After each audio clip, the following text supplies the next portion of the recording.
خواتاتي، كيف دايرين؟ كنتمنى تكونوا بخير وعلى خير، ومرحبا بكم في قناتي عالم رشيدة. نتمنىكم تكونوا كلكم بخير وعلى خير.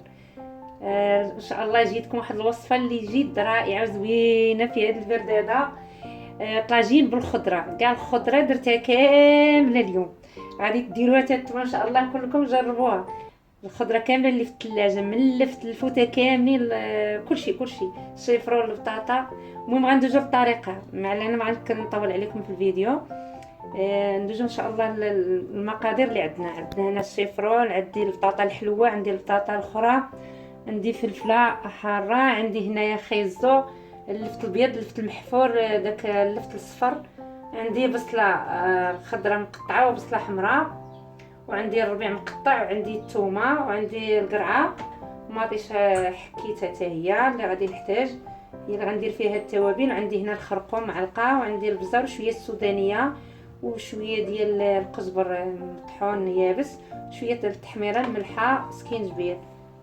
هادو هما المكونات اللي غادي نحتاج ان شاء الله لهاد الطويجين. غادي يجيكم زوين هاكا، نوعوا في، ما نبقاوش حاضين غير سميتو على اللحم تا هو شويه راه دار. اللهم الخضره ضروري، الخضره نهار في السيمانه يدار. هاد الطاجين انا كنديرو ديما، بغيت نشاركو معاكم، خليكم معايا ان شاء الله.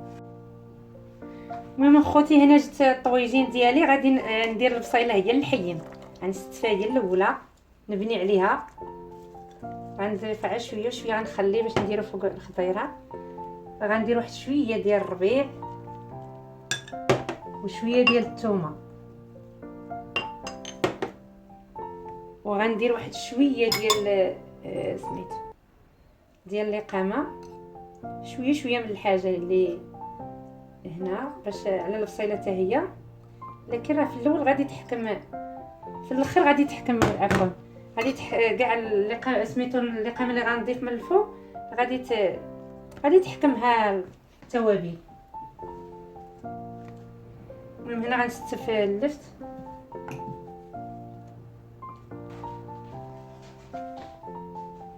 كيف تشوفوا خوتي. دابا راه استفت هذوك الفوطه وخويزو، درت كيف تشوفوا بحال كاين اللحم. المهم هنا رانا غندير البطيطه، كاينه البطاطا الحلوه والبطاطا الاخرى هذه هي. خوتي كيف تشوفوا انا استفت دابا الخضيره، انا معاكم غنشطفوا القريعه دابا،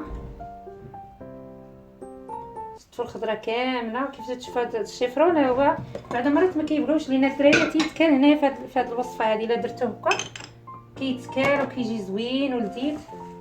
وغادي ندير فيه هذيك الميطيشه اللي حكيت، ندير هاد الثومه اللي شيطت، لان راه خصنا نخويوها فوق الخضره باش تجينا فيها لقامه وتجي بنينه. الملحه وكاع التوابل كامل اللي هنا خليت، درت عا شويه في تحت فوق البصيله باش تجينا بنينه. المهم هنا راه جبت مويها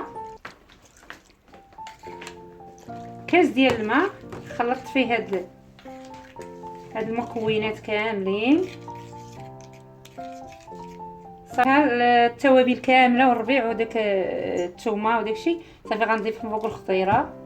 والزيت عفوا ما قلت لكمش، راه واحد شويه يغلى الطاجين يتشرمل. صافي خوتي دابا غادي ندير فوق الخضره كامله. صافي درت هنا خوتي واحد الحاره اختياريه. المهم انا غنغطيه ونشعل عليه سميتو النار عا بشويه حتى تيغلى، ونضيف الزويته ونخليه يطيب يتسحر لينا على خاطره. ونتمنى ان شاء الله الطاجين اللي عندها شي خضيره في الثلاجه تناض دير ليا طويجين ديال الخضره. خوتي بعد ما هاد الطاجين راه خليته انا حتى الاخر، حيت بغيت ندير زيت الزيتون. بالافضل هاد الطويجين يحتاج زيت الزيتون، غادي نديرو من فوق هاد الخضيره.